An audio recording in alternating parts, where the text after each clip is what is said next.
Bonjour à vous pour un nouveau culte que le confinement nous oblige de passer à nouveau via audio et un écran grâce à Johan Verger qui aura fait le montage.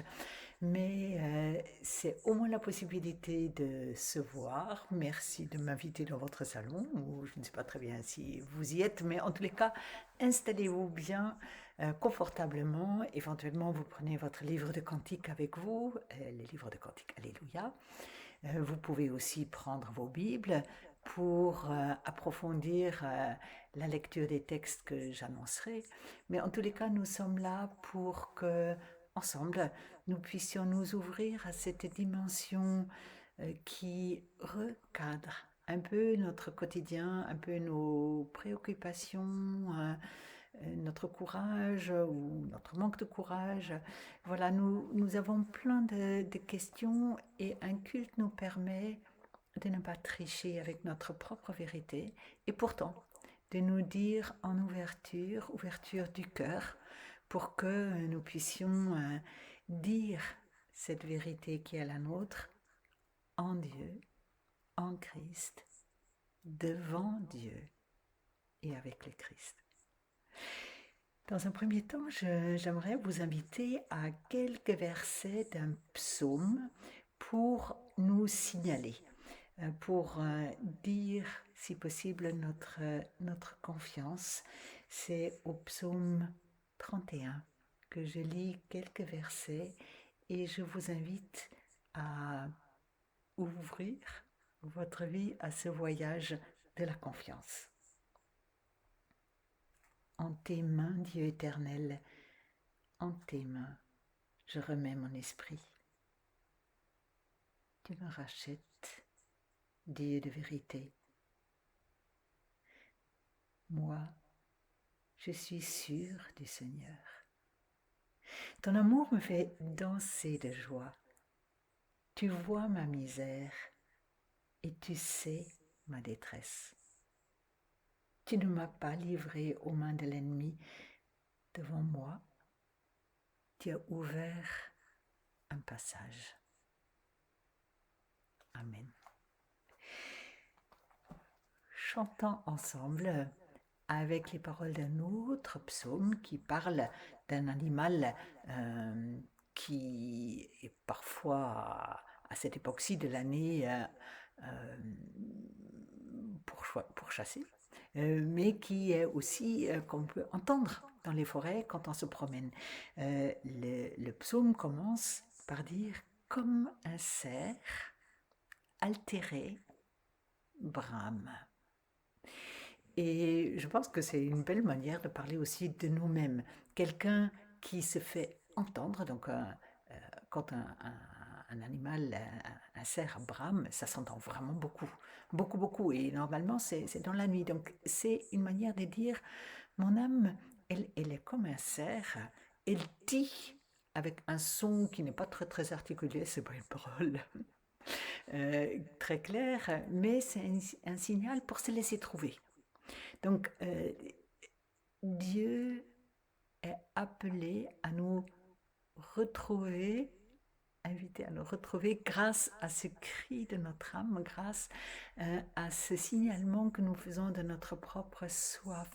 Oui, nous avons envie, nous avons besoin que Dieu puisse nous rejoindre afin que ce qui se passe dans nos vies puisse devenir louange, service, action de grâce, tant de réalités qui importent dans notre vie. Donc, chantons ensemble comme un cerf altéré brame. C'est le cantique 42 dans vos livres de cantiques, mais les paroles s'afficheront à l'écran et vous pouvez simplement chanter avec ce qui se verra.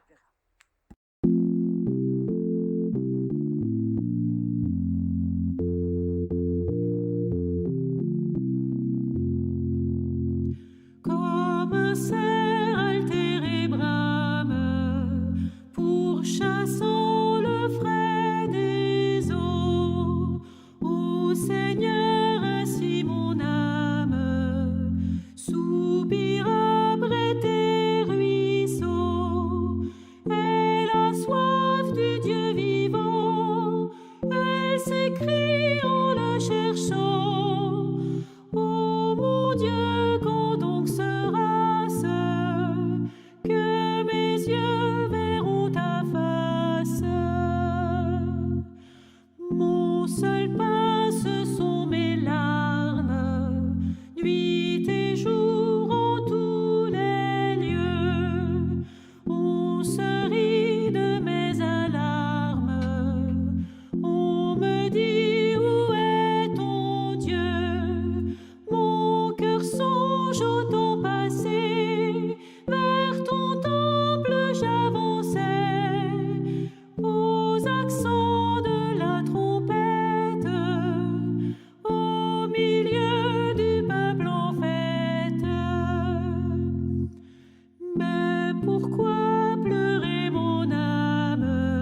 Seigneur, que tu implores.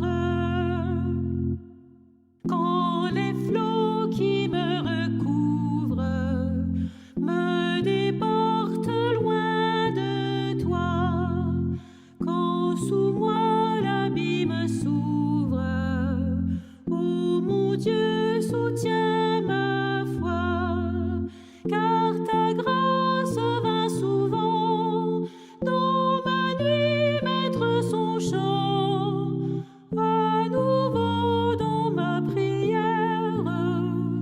Dieu d'amour, mets ta lumière.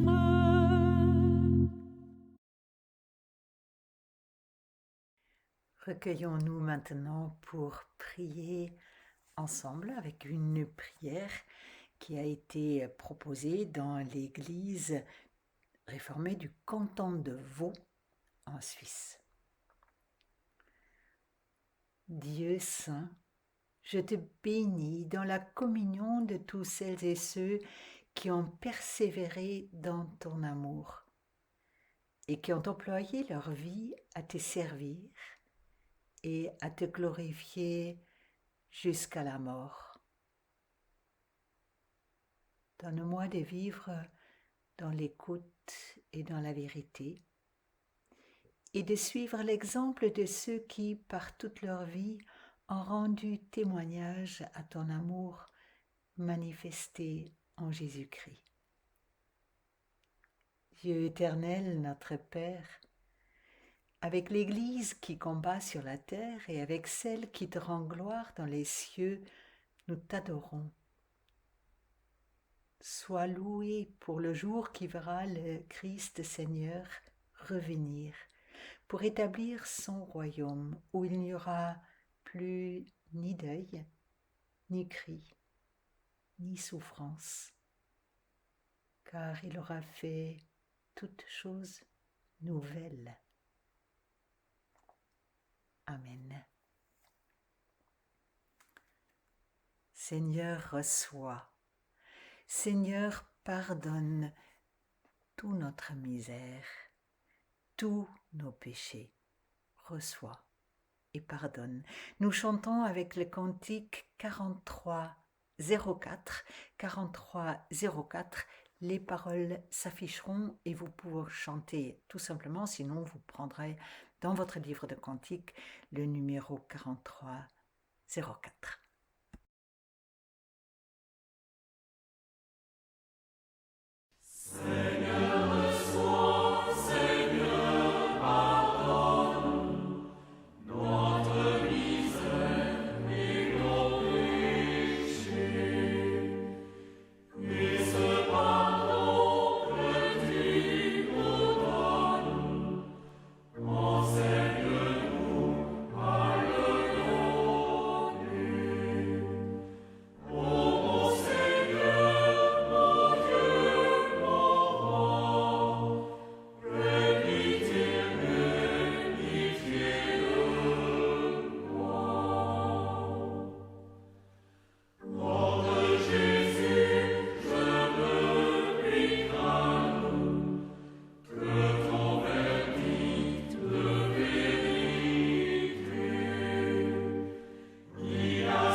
tout ce qui est à toi est à moi, dit Dieu.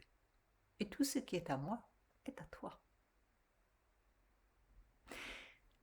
Avec une telle parole, nous pouvons laisser là nos misères, ce qui nous pèse, nos angoisses, l'incertitude. Laisser là le tout entre ses mains et reprendre pour nous cette sérénité du cœur qui permet non pas de mieux savoir, mais d'écouter. Une parole qui nous permet d'entrevoir autrement ce quotidien qui est complexe, difficile et qui pourtant ne peut nous séparer de celui qui nous appelle à vivre en sa présence. Je lis donc un premier passage biblique qui est tiré de la lettre que Paul a écrite à l'église de Thessalonique en Grèce. Et dans cette première lettre qu'il leur adresse, il parle d'une problématique qui est assez présente aujourd'hui pour nous. Comment penser la question de la mort, de ceux qui nous ont précédés dans la mort, le rapport au Christ. Et Paul écrit quelque chose qui nous donne à réfléchir en tout cas. Voilà, je lis dans le chapitre 4 de la première lettre aux Thessaloniciens, à partir du verset 13.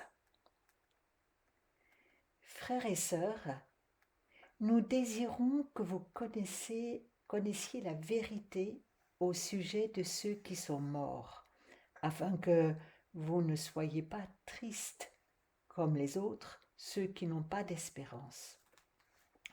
Nous croyons que Jésus est mort et qu'il s'est relevé de la mort. De même, nous croyons aussi que Dieu relèvera avec Jésus ceux qui seront morts en croyant en lui. Voici en effet que nous déclarons d'après un enseignement du Seigneur, ceux d'entre nous qui seront encore en vie quand le Seigneur viendra ne seront pas avantagés par rapport à ceux qui seront morts. On entendra un cri de commandement, la voix de l'archange et le son de la trompette de Dieu, et le Seigneur lui-même descendra du ciel. Ceux qui seront morts en croyant au Christ se relèveront les premiers. Ensuite, nous, qui serons encore en vie à ce moment-là, nous serons enlevés avec eux au travers des nuages pour rencontrer le Seigneur dans les airs. Et ainsi, nous serons toujours avec le Seigneur. Réconfortez-vous donc les uns les autres par ces paroles. Réconfortez-vous les uns les autres. Ça, c'est une belle parole et jamais on l'aura dit assez, jamais on l'aura pratiqué assez. Ça, c'est donc une parole qu'on comprend tout de suite. Pour le reste de la problématique que Paul aborde, elle n'est pas exactement la nôtre. Paul s'adresse à des personnes qui s'interrogent sur le retour du Christ. Et à cette époque, en fait, les premiers chrétiens sont assez convaincus que la plénitude accomplie de Dieu en Christ se manifestera de manière évidente pour tous les humains, très rapidement. Et donc la question c'était, mais il y en a quand même qui meurent. Quant à eux, s'ils sont morts avant cette plénitude manifestée de Dieu en Christ, qu'est-ce qui va devenir avec eux? Est-ce que nous, on aura l'avantage parce qu'on le verra tout de suite et eux, ils seront exclus, ils seront inclus? Donc une problématique qui n'est vraiment pas la nôtre. En même temps, ce qui est intéressant de relever pour nous en tout petit commentaire ce matin, c'est cette certitude que ce qui est arrivé pendant ce temps où nos yeux ne voient pas clair, mais où nous savons rejoints par le Christ, ne sera pas très différent de ce qui sera la réalité plus tard. Le Christ, être avec le Christ. Voilà la grande promesse. Lui qui a été relevé sera aussi dans sa résurrection celui qui sera à proximité de nous, quelle que soit notre condition d'existence. Donc aujourd'hui, moi ici à Vézelay, vous chez vous, le Christ, nous dit Paul, grâce à la force de Dieu, sera là où tu es. Et si tu es dans la mort, il y sera aussi, endormi en Christ. Peut être la traduction de ces textes, endormi en Christ, c'est peut-être l'image que du côté protestant on a retenue le plus souvent pour parler de celles et ceux qui nous précèdent par ce seuil qu'est la mort, et de se dire, bon, tout le reste, on ne sait pas trop, il y a beaucoup d'images, on en reparlera tout à l'heure, mais être avec le Christ, c'est la vérité d'aujourd'hui, et c'est la vérité de ceux qui nous ont précédés, et sera notre vérité. Si de notre côté, nous passerons par ce seuil, demain, après-demain, nous ne connaissons guère l'heure de ce passage, mais ce que Paul affirme, jamais nous ne serons séparés du Christ. C'est avec ce petit commentaire que je vous invite à entendre un chant chanté par les jeunes qui se retrouvent à Thésée. Il est en anglais. J'ai dit une fois en anglais les mots qui vont être chantés. Après, je vous dirai la traduction. Jesus, remember me when you come into your kingdom. Jésus, souviens-toi de moi quand tu seras dans ton royaume, quand tu viendras dans ton royaume. Donc, c'est cette demande qu'un des malfaiteurs qui a été cloué dans la mort à côté du Christ sur une croix, c'est cette parole-là qu'il adresse à Jésus. Et nous pouvons faire nôtre cette demande, cette prière, cette attention. Jesus, remember me when you come into your kingdom.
Lisons maintenant le deuxième texte pour ce dimanche. Il est tiré de l'évangile de Matthieu au chapitre 25 et concerne les 13 premiers versets.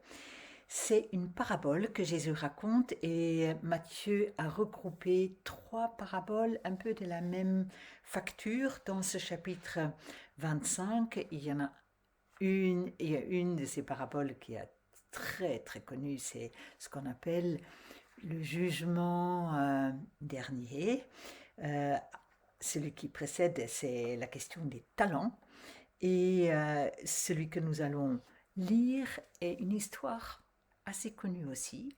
Il parle d'une fête et comment on se prépare à la fête. Mais je vous préviens tout de suite, il y a des éléments qui nous choquent, parce qu'on l'entend vraiment comme quelque chose, des attitudes qu'on n'aimerait pas trop retrouver. Donc du coup, il nous faudra creuser dans la prédication comment comprendre à l'endroit ce qui pour nous paraît vraiment des attitudes peu sympathiques.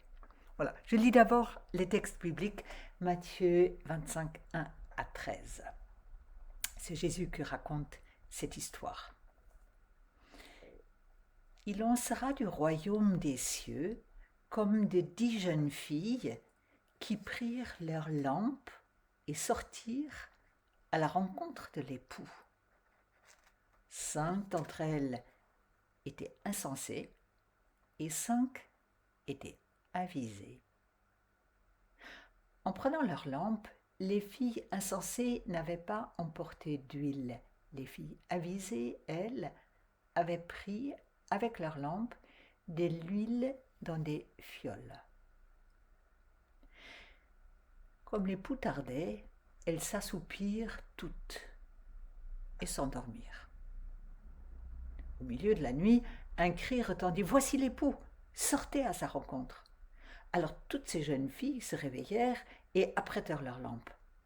Les insensés dirent aux avisés « Donnez-nous de votre huile, car nos lampes s'éteignent. » Les avisés répondirent « Certes pas, il n'y en aura pas assez pour nous et pour vous. Allez plutôt chez les marchands et achetez-en pour vous. » Pendant qu'elles allaient en acheter, l'époux arriva. Celles qui étaient prêtes entrèrent avec lui dans la salle des noces et l'enferma à la porte. Finalement, arrivent à leur tour les autres jeunes filles qui disaient « Seigneur, Seigneur, ouvre-nous !» Mais il répondit « En vérité, je vous le déclare, je ne vous connais pas. Veillez donc, car vous ne savez ni le jour, ni l'heure. Veillez donc. » Veillez donc, on l'a dit tout le temps là, ces jours-ci, veillez à mettre votre masque, veillez à sortir votre autorisation, veillez aux gestes barrières, veillez à ne pas inviter. La vigilance à laquelle on nous appelle, elle n'est pas très sympathique. Elle est comprise comme une protection absolument nécessaire pour éviter quelque chose qui serait pire que le moment actuel. Veiller est se protéger des difficultés du présent et éventuellement des difficultés à venir. Soyez vigilants n'est pas une invitation à la joie. Et pourtant, le contexte dans lequel est racontée l'histoire de Jésus est quand même quelque chose de très différent. On parle d'un mariage. Celles et ceux parmi vous qui ont été, ou qui sont mariés, rappelez-vous, c'était quand même un bon moment. C'est vrai qu'aujourd'hui, on limite la possibilité d'une fête de mariage à 6 personnes. C'est les 2 parents et 2 fois 2 parents et les témoins, donc c'est très limité. À l'époque de Jésus, un mariage, c'était pas limité en nombre. C'était tous les villages qui étaient invités et c'était une fête qui durait plusieurs jours. Donc, il est essentiel que nous entendions notre récit biblique comme une invitation à la fête, quelque chose de magnifique. Et tout le monde a envie d'y être, et tout le monde se prépare, et tout le monde attend. Donc la seule chose, la ponctualité à l'orientale de l'époque n'est peut-être pas tout à fait ce que nous entendons. On nous dit à quelle heure commence la cérémonie religieuse, on nous dit à quel moment il y aura le cocktail, on nous dit à quel moment le repas festif va suivre. Voilà, donc nous sommes habitués à vivre avec des horaires relativement précis, et même si parfois il y a une demi-heure ou une heure de retard, voilà, c'est pas comme ce que notre histoire nous raconte, où il faut attendre beaucoup, mais donc, la problématique de notre histoire, elle est tout à fait ailleurs. Et j'y vais tout de suite. Le narrateur nous prévient tout de suite, extérieurement, ces 10 jeunes filles ne se distinguent guère. Elles sont bien habillées pour la fête, elles sont là avec leurs lampes, elles sont pleines de joie pour pouvoir y aller, c'est des demoiselles d'honneur. Et pourtant, le narrateur nous dit, ce que vous voyez ne dit pas le tout de cette vie de ces 10 filles. 5 sont différentes des 5 autres. Et là, un lecteur rapide va se rappeler ce qu'on a entendu à la fin du récit. On trouve que c'est vraiment pas sympathique du tout. Hein. Donc les 5 filles qui avaient pris un peu de réserve d'huile avec elles ne veulent pas partager. L'époux qui est à la porte pour faire entrer, il dit mais je ne vous connais pas. Il ferme la porte. Et tout ça, ça paraît épouvantable. Et on n'a pas du tout envie de participer à la fête de quelqu'un qui soit aussi mesquin que de renvoyer ou d'appeler censés des gens qui ne veulent pas partager. Nous sommes dans un monde, non, on dit éventuellement, on comprend, on ne veut pas partager. Ça existe, on ne veut pas partager. Mais appeler ça sensé, aux yeux de la foi, ça nous heurte vraiment, ça nous heurte profondément. C'est que c'est ça, il est important de se rappeler que dans l'évangile de Matthieu, ces 2 indications, sensées et insensées, sont introduites assez tôt dans l'évangile et résument la fin de ce qu'on appelle le sermon sur la montagne. Donc 3 chapitres dans lesquels sont exposées les attitudes des chrétiens dans notre monde. Comment ils se comportent? Ils se vengent? Ils sont rancuniers? Ils disent, oh, pour celui-là, il n'y a plus aucune chance. Ou est-ce que ces chapitres dépeignent une manière d'être, une manière de vivre les uns avec les autres qui laisse entendre quelque chose, entrevoir quelque chose de la bonté de Dieu, du recommencement possible, de la solidarité des uns avec les autres, de la longanimité. Voilà des attitudes que l'évangéliste appelle sensées ou insensées. Pour être plus précis, Matthieu dit à la fin de ces chapitres est sensé quelqu'un qui écoute les paroles de Jésus et les met en pratique. Et est insensé quelqu'un qui entend ce qui est dit et ne le met pas en pratique. Donc du coup, on comprend beaucoup mieux de quoi il s'agit. Les filles sensées, donc celles qui ont eu un style de vie qui leur permet de suivre le Christ là où il va, sont pris dans une situation dans laquelle on ne peut pas, c'est pas un objet qu'on peut partager. Un style de vie, ça, c'est moi. Je suis devenue quelqu'un à travers un style de vie que je choisis.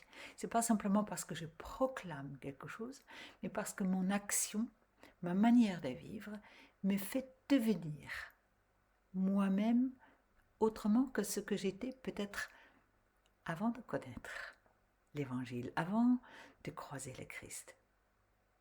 Et insensées seraient les personnes qui écoutent, Voilà, on enregistre ça, c'est une possibilité, mais qui ne font aucun choix pour se laisser elles-mêmes transformer, propulser, dynamiser par ce que le Christ dit. Donc voilà une lecture très différente de cette lecture un peu moralisatrice, épouvantable, qui nous effraie. Quand le Christ dit veiller, on avait bien entendu que les 10 s'endorment. C'est pas que le fait de dormir n'est pas mis en cause. Tout le monde devient fatigué quand on attend. Et nous le savons bien autour de nous aujourd'hui, nous sommes fatigués. C'est peut-être pas simplement une question d'heures de sommeil, mais ça nous pèse, ça nous fatigue la tête. Et là, il n'y a aucun jugement par rapport à ça. Cette fatigue-là, oui, devant Dieu, tu fais bien de reconnaître que tu es fatigué. Mais cela ne t'empêche pas de vouloir vivre, pratiquer ce que tu as compris de l'Évangile, ne fût-ce qu'un tout petit quelque chose. Non à l'indifférence. En tout cas pour quelques-uns. Non à un horizon sombre, comme si Dieu ne t'avait pas dit que l'horizon c'était son affaire et sa lumière.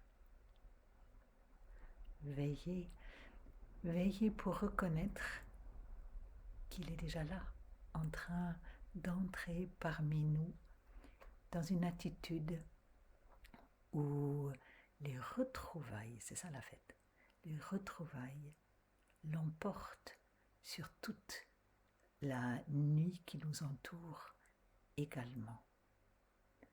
Vivre dans cette espérance est une belle invitation en ce mois de novembre où nous avons besoin de nous consoler les uns les autres, comme disait Paul, de nous soutenir à travers des simples gestes et une prière de bienveillance. Amen.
C'est le moment où normalement on annonce ce qui s'est passé dans la communauté.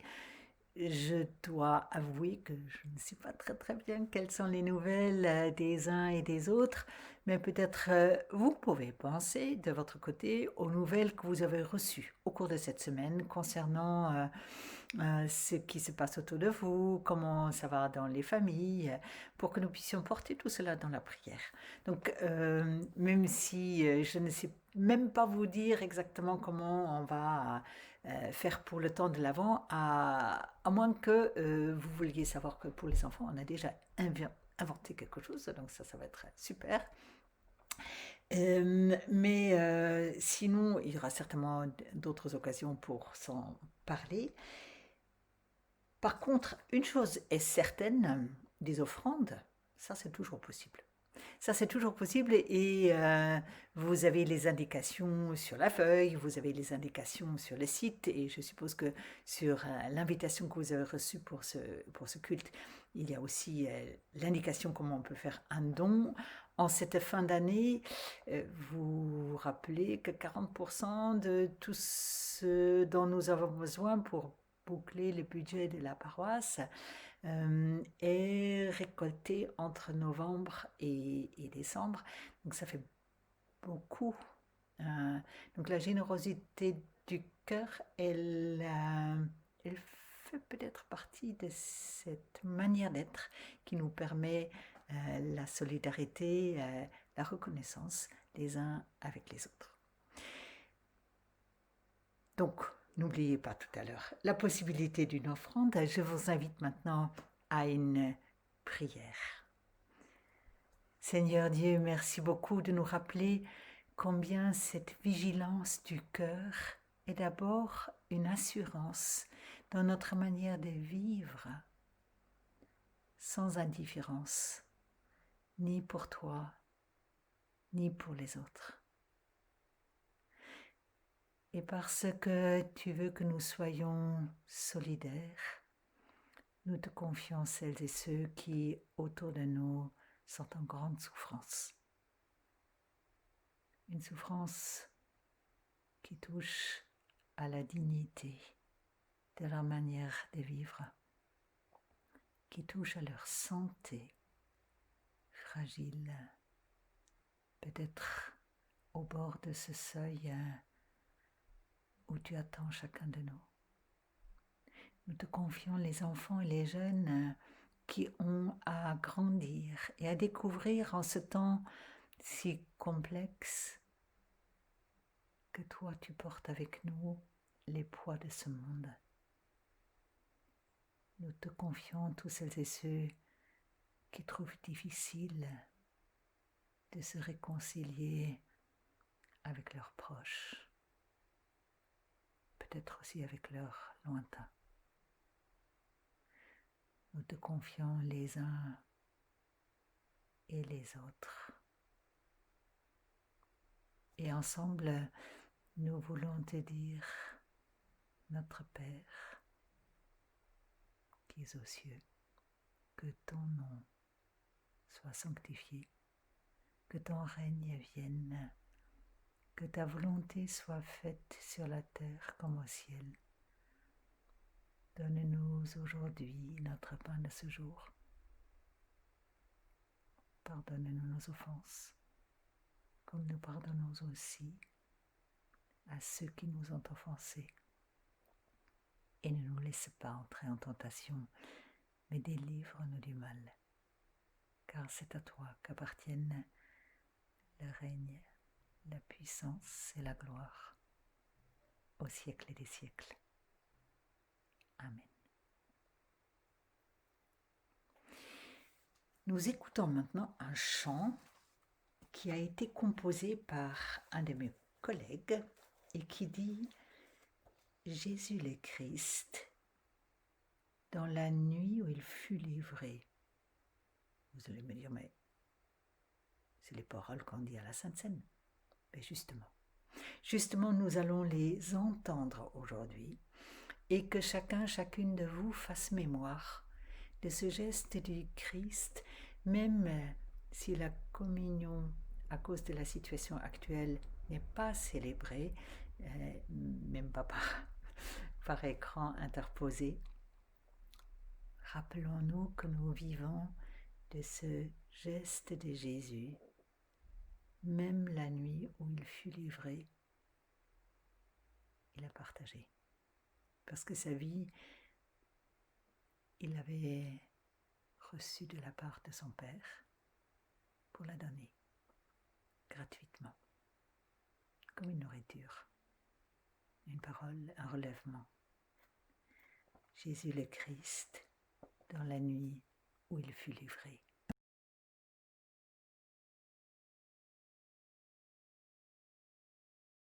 Jésus le Christ, dans la nuit où il fut livré, a pris du pain et l'a brisé.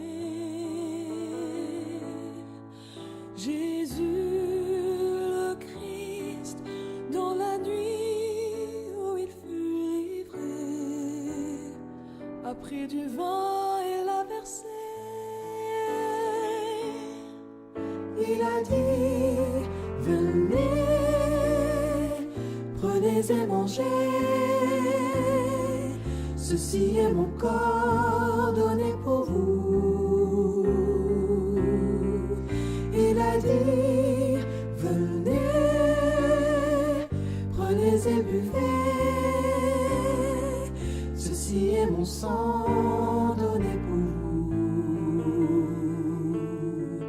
Jésus le Christ, dans la nuit où il fut livré, a pris du pain et l'a brisé.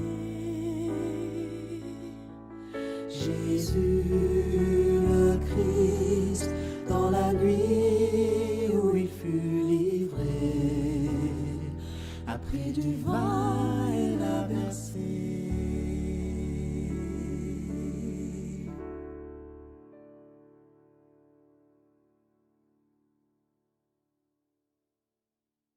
Nous séparer pour aujourd'hui seulement.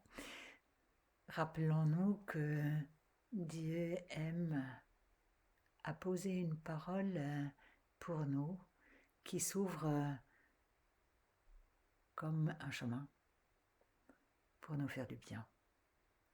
Un chemin pour assurer notre pas.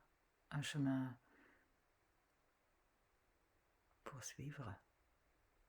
Le chemin appelé sensé par l'Évangile, appelé vigilance et consolation par Paul, un chemin pour nous garder. Que le Seigneur nous bénisse et nous garde. Qu'il fasse pour nous rayonner son visage et nous fasse grâce. Qu'il nous découvre sa face et nous apporte la paix. Amen. Nous chantons encore un dernier cantique, ou peut-être nous l'entendrons plus tôt, en tout cas moi je ne le connaissais pas bien.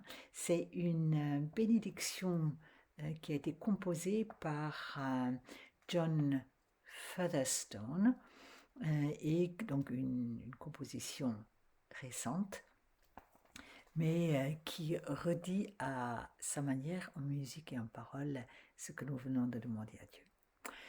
Passez une bonne semaine et j'espère que vous allez m'inviter encore pour venir chez vous. À bientôt.